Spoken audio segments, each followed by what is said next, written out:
Please, magpapala ako ngayon. Pangatlong labas ko na. Kaya papalain ko yung sasakyan. Tanggalin ko pa ng na yan. Kasi itong daanan, papalahin ko pa.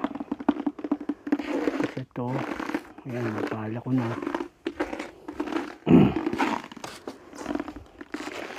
Ito yung kaya ko.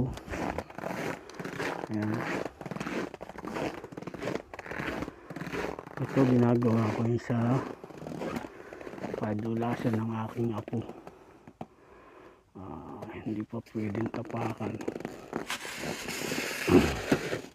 Kailangan buhusan pa ng